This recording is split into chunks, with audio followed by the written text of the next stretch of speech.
So hello everyone, तो इस video में हम लोग प्लांट टिश्यू कवर करेंगे जो कि हमारे चैप्टर टिश्यू के अंदर का एक टॉपिक है। तो बेसिकली हमारा चैप्टर दो पार्ट्स में डिवाइडेड है, पहले प्लांट टिश्यू कवर करता है एंड देन एनिमल टिश्यू। तो प्लांट टिश्यू के अंदर आज जो हम लोग टॉपिक कवर करने वाले हैं वो है हमारा मेरिस्टेमेटिक टिश्यू। ठीक है, तो सबसे पहले हम लोग एक फ्लो चार्ट के फॉर्म में एक बेसिकली प्लांट टिश्यू का ओवरव्यू लेते हैं। देखो, अब देखो सारी चीजों को देखिए कंफ्यूज मत होना, बिकॉज पूरा चार्ट को याद कराने का रिस्पॉन्सिबिलिटी मेरा है। ये काम तुम मेरे पे छोड़ दो, बस जो जो चीज हम बोलते जाते हैं उस चीज पे ध्यान देते जाओ। देखो, प्लांट टिश्यू दो टाइप का होता है, एक मेरिस्टेमेटिक टिश्यू, एक परमानेंट टिश्यू। क्या क्या टाइप है? मेरिस्टेमेटिक टिश्यू एंड दूसरा परमानेंट टिश्यू। और मेरिस्टेमेटिक टिश्यू फिर फर्दर तीन टाइप्स के होते हैं, apical meristem, intercalary meristem and lateral meristem. क्या टाइप है? Apical meristem, intercalary meristem and lateral meristem. तो सबसे पहले हम लोग प्लांट टिश्यू का दो टाइप देखें, meristematic tissue and permanent tissue. फिर हम लोग मेरिस्टेमेटिक टिश्यू का तीन टाइप देखें, एपिकल मेरिस्टेम, इंटरकैलरी मेरिस्टेम और लैटरल मेरिस्टेम। अब ये हम लोग नेक्स्ट क्लास में कवर करेंगे। आज का हमारा टॉपिक है मेरिस्टेमेटिक टिश्यू, तो इसके बारे में ही आज हम डिस्कस करने वाले हैं। ठीक है, तो स्टार्ट करते हैं अपना topic, that is meristematic tissue. तो मेरिस्टेमेटिक टिश्यू स्टार्ट जहां पे हुआ आपके बुक में, उसके अंदर एक एक्टिविटी गिवन है। तो सबसे पहले हम लोग उस एक्टिविटी को समझते हैं। देखो, उसमें बोल रहा है कि दो jar low, jar first and jar second, दोनों के अंदर पानी भर लो। ठीक है, उसके बाद अनियन बल्ब को लेके दोनों के अंदर डाल दो। तो अनियन बल्ब को पानी के अंदर डालने के बाद आपको बोला गया है कि 3 दिन तक ऑब्जर्व करो उसके रूट्स में इलोंगेशन कितना होता है, यानी कि ये जो अनियन बल्ब है इसके रूट्स में कितना इलोंगेशन होगा उसको ऑब्जर्व करने बोला गया है 3 दिन तक। ठीक है, तो 3 दिन तक अगर ऑब्जर्व करोगे तो आप पाओगे कि इसके लेंथ में इंक्रीमेंट देखने को मिल रहा है। अब बोला गया है कि चौथा दिन क्या करो कि इसके जो जार सेकेंड है, जार सेकेंड में जो अनियन बल्ब है उसके रूट्स को 1 सेंटीमीटर तक काट दो, नीचे से 1 सेंटीमीटर तक इसके रूट्स को काट दो।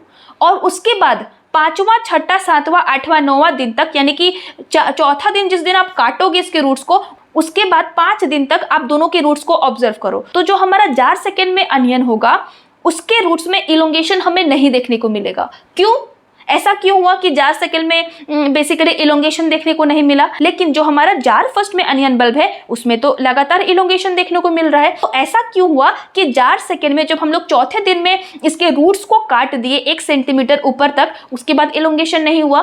तो इसका कारण है क्योंकि जो ग्रोइंग टिश्यूज है, इन रूट्स को इलोंगेट करने के लिए जो रिस्पॉन्सिबल टिश्यूज होते हैं वो इनमें टिप पे प्रेजेंट होते हैं, टिप पे प्रेजेंट होते हैं, और उसको ही हम लोग काट दिए, उसको हम लोग हटा दिए, तो इसके रूट्स में इलोंगेशन हमें नहीं देखने को मिला। तो इससे हमें यह समझ में आया कि रूट्स में जो डिवाइडिंग टिश्यूज है, जो मेरिस्टेमेटिक टिश्यू है, वो बेसिकली टिप पे प्रेजेंट होते हैं, जिसको हम लोग अगर हटा देंगे तो इलोंगेशन हमें देखने को नहीं मिलेगा।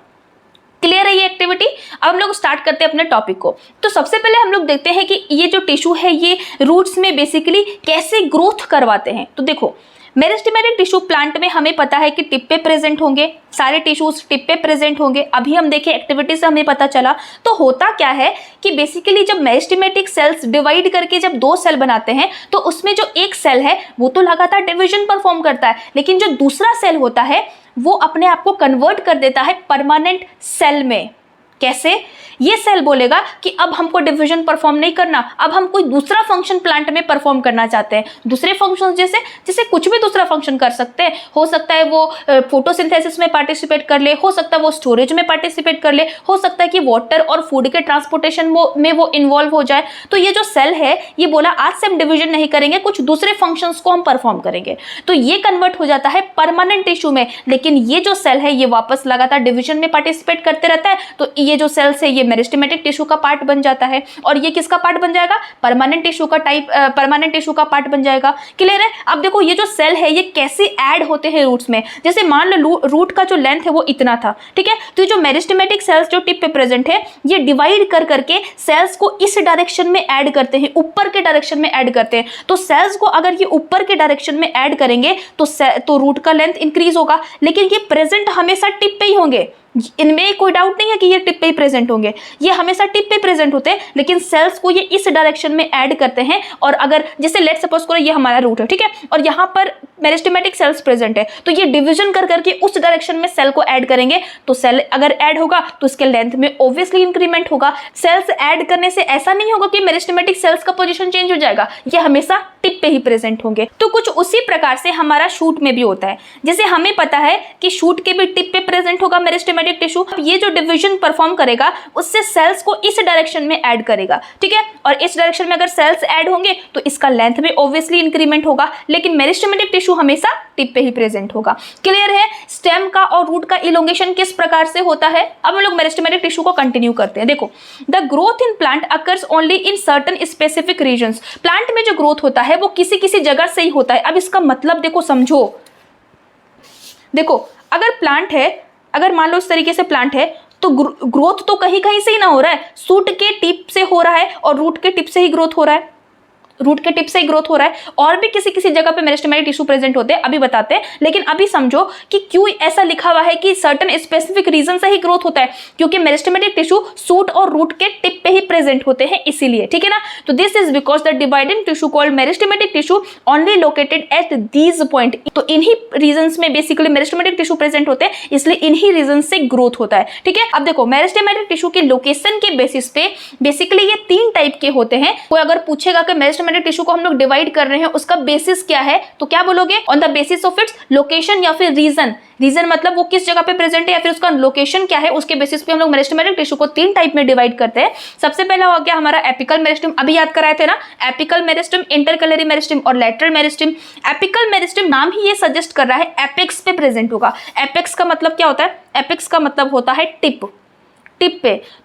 तो बेसिकली ध्यान से सुनो, अगर मान लो ये स्टेम है और ये रूट है, तो स्टेम के टिप पे प्रेजेंट होता है, स्टेम के टिप पे और रूट के टिप पे प्रेजेंट होने वाले मेरिस्टेमेटिक टिश्यू एपिकल मेरिस्टेम होते हैं। क्लियर है? तो देखो, present at growing tip of stem and roots, और इनका फंक्शन क्या होता है? Increase in the length of stem and roots, यानी कि स्टेम के लेंथ के इलोंगेशन के लिए और रूट्स के इलोंगेशन के लिए जो रिस्पॉन्सिबल टिश्यूज है वो कौन से है? एपिकल मेरिस्टम, ठीक है। तो अगर पूछेगा कि स्टेम के इलोंगेशन और रूट्स के इलोंगेशन के लिए जो मेरिस्टेमेटिक टिश्यू रिस्पॉन्सिबल है वो कौन है? Apical meristem. और ध्यान से सुनो, स्टेम के इलोंगेशन के लिए एक और मेरिस्टम होता है, दैट इज इंटरकैलरी मेरिस्टम। तो स्टेम के इंक्रीमेंट के लिए 2 टिश्यूज रिस्पॉन्सिबल है, एपिकल एंड इंटरकैलरी बोथ, लेकिन रूट्स के इलोंगेशन के लिए बस एपिकल मेरिस्टम प्रेजेंट है, ठीक है। अब देखो इंटरकैलरी मेरिस्टम कहाँ प्रेजेंट होता है। जैसे देखो, अगर मान लो ये प्लांट का हम बेसिकली स्टेम को ड्रॉ किए हैं, तो स्टेम में ना जहां जहां पर से आपको ब्रांच देखने को मिलेगा प्लांट में, या फिर जहां जहां पर आपको डायरेक्टली लीफ देखने को मिलेगा, उस जगह को हम लोग नोड बोलते हैं। तो जहां पर ब्रांच आपको देखने को मिलेगा उस रीजन को, इस जगह को हम लोग नोड बोलेंगे। यहां से ब्रांच अराइज हो रहा है यानी कि इस जगह पे नोड प्रेजेंट है, यहां पे लीफ अराइज हो रहा है यानी कि इस जगह पे नोड प्रेजेंट है। जहां पर से मेन स्टेम से जहां ब्रांचेस आपको दिख रहे हैं, लीफ दिख रहे हैं निकलते हुए, वो जगह को हम लोग नोड बोलते हैं। और 2 कंसेक्यूटिव नोड के बीच का जो डिस्टेंस होता है उसको हम लोग इंटरनोड बोलते हैं। इसके बीच का जो जगह है उसको इंटरनोड, और जहां से लीफ और ब्रांचेस अराइज होते हैं उसको नोड हम लोग बोलते हैं। क्लियर है? अब देखो, अगर ये मान लो ये प्लांट है तो ऐसे प्रेजेंट है नोड, और इसके ऊपर वाला जो जगह है उसको हम लोग इंटरनोड बोल रहे हैं, यानी कि ये जो पूरा स्पेस है इसको हम लोग इंटरनोड बोल रहे हैं। तो इंटरनोड के बेस पे प्रेजेंट होता है हमारा इंटरकैलरी मेरिस्टम। ये जो पूरा इंटरनोड है इसके बेस पे प्रेजेंट होगा क्या? इंटरकैलरी मेरिस्टम, ऐसा बोल सकते हैं। या फिर दूसरा तरीका ये है कि नोड के पास प्रेजेंट है, ये जो नोड है इसके पास प्रेजेंट है हमारा कौन सा? Intercalary meristem. तो इंटरकैलरी मेरिस्टम का 2 तरीके से आप पोजीशन डिफाइन कर सकते हो। आपके बुक में लिखा हुआ है प्रेजेंट या फिर लोकेटेड नियर द नोड, यही लिखा हुआ है, ठीक है। अब देखो इसका काम क्या होता है। इंटरकैलरी मेरिस्टम ना बेसिकली सारे प्लांट्स में नहीं होते, वो सिर्फ मोनोकोट्स प्लांट में प्रेजेंट होते हैं। हम जानते हैं कि हमारे जो एंजियोस्पर्मिक प्लांट होते हैं वो 2 टाइप के होते हैं, मोनोकोट और डाइकोट। उसमें जो डाइकोट्स प्लांट है उनमें इंटरकैलरी मेरिस्टम एब्सेंट होता है, और जो मोनोकोट्स प्लांट है जैसे कि हमारा शुगर केन, मेज, ये सारे प्लांट्स जो होते हैं उनमें इंटरकैलरी मेरिस्टम प्रेजेंट होगा, ठीक है। तो याद रखना, intercalary meristem present only in monocot stems. अब देखो ये क्या करते हैं, सेल्स प्रेजेंट होंगे ना इस टिश्यू में, बेसिकली जो सेल्स प्रेजेंट होंगे ये डिवाइड करेंगे, और डिवाइड करके इस डायरेक्शन में सेल्स को ऐड करेंगे, यानी कि ये हमेशा नोड के पास ही प्रेजेंट होंगे, लेकिन सेल्स को इस डायरेक्शन में ऐड करेंगे। और इस डायरेक्शन में अगर सेल्स को ऐड करेंगे तो देखो ओवरऑल इंटरनोड में इलोंगेशन देखने को मिलेगा। इंटरनोड में इलोंगेशन, क्योंकि अगर मान लो इंटरनोड इतना था, ठीक है, और यहाँ पे सेल्स प्रेजेंट है और सेल्स डिवाइड करके इस डायरेक्शन में सेल्स को ऐड कर रहे, तो ये पूरा इंटरनोड का इलोंगेशन देखने को मिलेगा।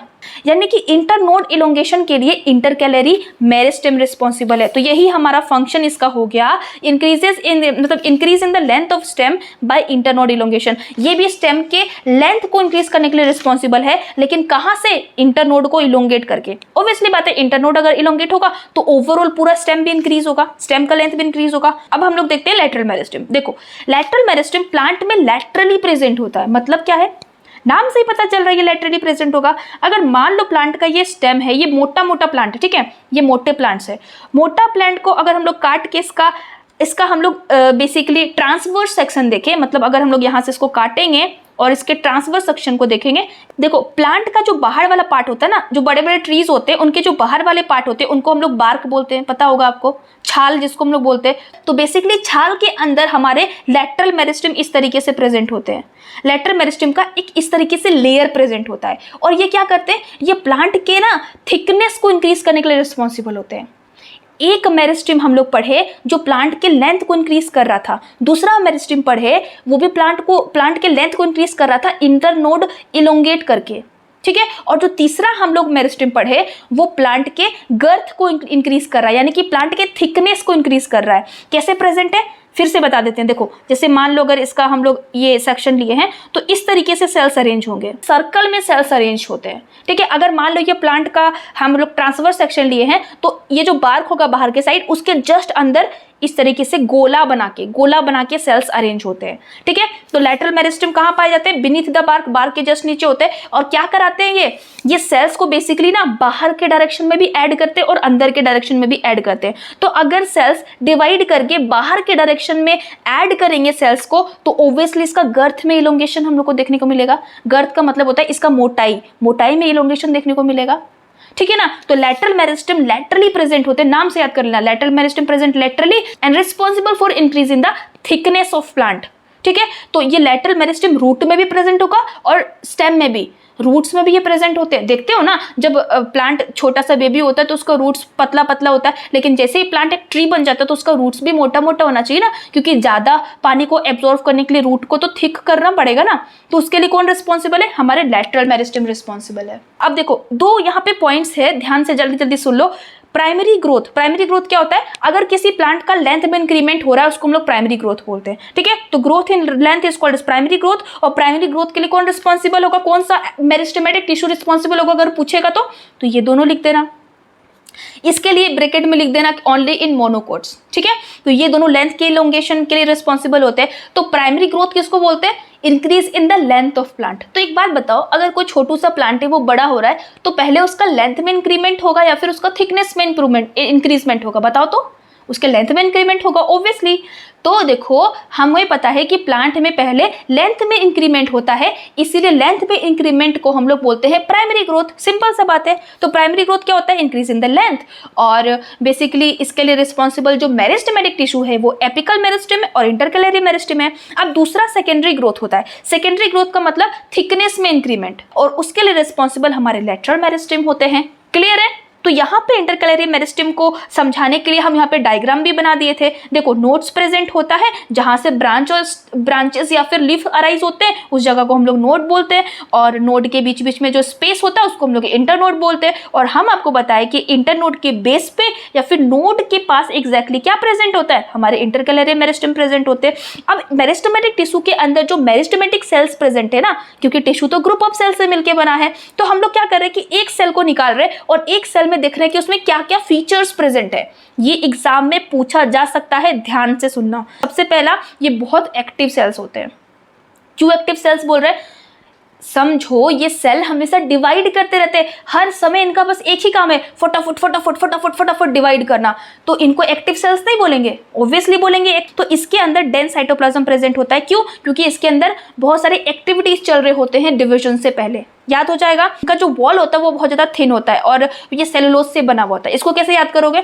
जैसे मान लो एक सेल है, ठीक है, वो बार बार अगर डिवाइड कर रहा है तो इसका सेल वॉल कैसे मोटा होगा? बार बार अगर डिवीजन परफॉर्म करेगा तो सेल वॉल मोटा होने के लिए इसको टाइम भी तो चाहिए ना। इसको टाइम मिल ही नहीं रहा है, फटाफट डिवाइड कर रहा है, तो इसका सेल वॉल थिन ही रह जाएगा। और प्लांट में जनरली जो सेल वॉल होता है वो सेलुलोज से बना हुआ होता है, तो लिख लेना कि थिन सेलुलोजिक वॉल होगा। इनका न्यूक्लियाई बहुत प्रोमिनेंट होगा, यानी कि अगर माइक्रोस्कोप में इसके न्यूक्लियस को देखोगे ना तो एकदम बड़ा सा अच्छे से नजर आएगा, आपको बहुत प्रोमिनेंट नजर आएगा, क्योंकि न्यूक्लियस के अंदर भी देख रहे होते हैं कि बहुत सारे एक्टिविटीज चल रहे होते हैं, तो न्यूक्लियस का साइज भी आपको बहुत प्रोमिनेंट अच्छे से नजर आएगा। ठीक है, किन सेल्स में? मेरिस्टेमेटिक सेल्स में। पांचवा पॉइंट है दे लेक वैक्यूल्स, इनमें वैक्यूल्स प्रेजेंट नहीं होता। एक बात बताओ, प्लांट्स में किन सेल्स के अंदर वैक्यूल्स देखने को मिलेगा? अच्छा एक बात बताओ, वैक्यूल का काम क्या होता है? वैक्यूल्स का काम क्या होता है एक सेल के अंदर? इसका काम होता है फूड को स्टोर करना, यानी कि खाना को स्टोर करते जाना अपने अंदर। फूड स्टोरेज काम होता है ना वैक्यूल्स का यार। इनमें वैक्यूल्स तभी प्रेजेंट होते हैं जब इस सेल को बहुत लंबे टाइम तक रहना रहता है, तो यानी कि बहुत लंबे टाइम तक ये सर्वाइव अगर करेंगे तब इनमें वैक्यूल्स बनेगा और उनके अंदर स्टोरेज होगा। लेकिन ये जो सेल है वो फटाफट तो डिवाइड हो जा रहा है, यानी कि हमारे मेरिस्टेमेटिक सेल्स तो फटाफट डिवाइड हो रहे हैं और पूरे लगातार जीवन में खाली डिवाइड ही होते रहते हैं, तो क्या इनमें वैक्यूल्स प्रेजेंट होगा? ऑब्वियसली नहीं प्रेजेंट होगा, इसलिए इनमें वैक्यूल्स एब्सेंट होता है। तो ये डायग्राम से सिर्फ अपने दिमाग में आप सेट कर सकते हो। देखो ऐसा स्ट्रक्चर एकदम विजुअलाइज करो, इसको दिमाग में एकदम सेट करो। देखो इसमें डेंस साइटोप्लाज्म आपको दिख रहा है, एकदम अच्छे से न्यूक्लियस दिख रहा है, प्रोमिनेंटली। प्रोमिनेंट मतलब होता है एकदम अच्छे से दिखना, अच्छे से दिख रहा है। इसमें वैक्यूल क्या दिख रहा है? नहीं दिख रहा है। इनका सेल वॉल भी पतला है। तो इस डायग्राम को अगर दिमाग में सेट कर लोगे तो मेरिस्टेमेटिक सेल्स के सारे पॉइंट्स को लिख लोगे। ठीक है, तो आई होप आपको मेरिस्टेमेटिक टिश्यू समझ में आ गया होगा। यहाँ पर हम सारे पॉइंट्स एनसीईआरटी के कवर कर चुके हैं, तो एक बार आप जरूर एनसीईआरटी को पढ़ लेना। अगर आपको मेरा एफर्ट्स पसंद आ रहा है तो प्लीज मेरे चैनल को लाइक शेयर एंड सब्सक्राइब करना। And thank you so much for watching. Bye bye.